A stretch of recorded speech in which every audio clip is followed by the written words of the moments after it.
श्री शंकराचार्य से पूर्व जो गीता पर भाष्य लिखे गए उनमें से अब एक भी नहीं मिलता। भर्तृप्रपंच के भाष्य का श्री शंकराचार्य ने उल्लेख किया है और उसका खंडन भी किया है। भर्तृप्रपंच के अनुसार कर्म और ज्ञान दोनों से मिलकर मोक्ष की प्राप्ति होती है। श्री शंकराचार्य केवल विशुद्ध ज्ञान ही मोक्ष प्राप्ति का उपाय बताते हैं। यही भेद एकायन संप्रदाय और उपनिषद में भी है। एकायन के मत में आत्मा परमेश्वर का अंश है और उसी के आश्रित है। उपनिषद आत्मा और ब्रह्म की अभिन्नता का निरूपण करते हैं। उपनिषद ज्ञान मोक्ष का साधन है और एकायन प्रपत्ति से मोक्ष मानते हैं। और गीता में स्पष्ट ऐसे वचन है कि जीव ईश्वर का सनातन अंश है। ममवांशु जीवलोके जीवभूतः सनातन, और ईश्वर की शरणागति और आश्रय में ही उसका कल्याण है। मामेकम शरणं व्रज, यह सिद्धांतवाक्य प्रपत्ति का पोषक है। भक्तिहीन कर्म व्यर्थ है और भक्तिहीन ज्ञान शुष्क एवं नीरस है। उपनिषद के अनुसार प्रकृति मिथ्या है और एकायन प्रकृति को नित्य परंतु परमेश्वर के अधीन मानते हैं। उपनिषद के अनुसार ज्ञानी के लिए प्रकृति विलीन हो जाती है और एकायन का मत है कि ज्ञानी प्रकृति के खेल को देखा करता है। इस प्रकार यह ज्ञात होता है कि पांचरात्र और एकायन के सिद्धांत गीता में स्पष्ट मिलते हैं। परंतु यह भी सहसा नहीं कहा जा सकता कि श्री शंकराचार्य के सिद्धांतों का भी समर्थन गीता पूर्णतः नहीं करती। वैसे तो शांकर सिद्धांत का विस्तृत रूप से प्रतिपादन ब्रह्मसूत्र के शारीरक नामक भाष्य में किया गया है, परंतु गीता भाष्य से भी वह भली प्रकार अवगत हो जाता है।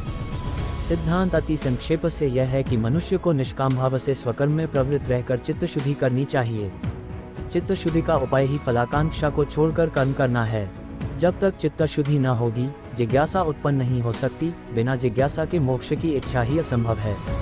पश्चात विवेक का उदय होता है। विवेक का अर्थ है नित्य और अनित्य वस्तु का भेद समझना। संसार के सभी पदार्थ अनित्य हैं और केवल आत्मा उनसे पृथक एवं नित्य है। ऐसा अनुभव होने से विवेक में दृढ़ता होती है। दृढ़ विवेक से वैराग्य उत्पन्न होता है।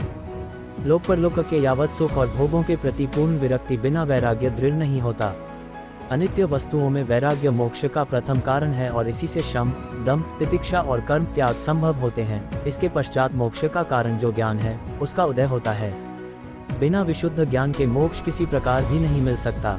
न योगेन न सांख्येन कर्मणा नो न विद्यया ब्रह्मात्मक बोधेन मोक्ष सिद्ध्यति नान्यथा। जिन साधनों का फल अनित्य है वे मोक्ष के कारण हो ही नहीं सकते। मोक्ष का स्वरूप है जीवात्मा परमात्मा की अभिन्नता का ज्ञान। दोनों एक स्वरूप हैं, इसी ज्ञान का नाम मोक्ष है। जीवात्मा परमात्मा में जो भेद मालूम होता है वह प्रकृति के कारण से है। इस भ्रांति की निवृत्ति ज्ञान द्वारा होती है।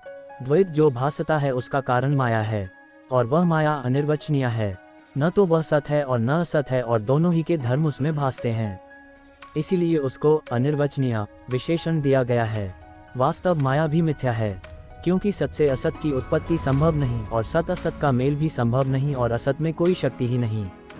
अतएव जगत केवल भ्रांति मात्र है और स्वप्नवत है। भगवान शंकराचार्य को मायावादी कहना न्यायसंगत नहीं। उन्होंने माया का प्रतिपादन नहीं किया। जब विपक्षी दृश्यमान परंतु मिथ्या जगत का कारण आग्रह पूर्वक पूछता है तो माया को, जो स्वयं मिथ्या है, बता दिया जाता है।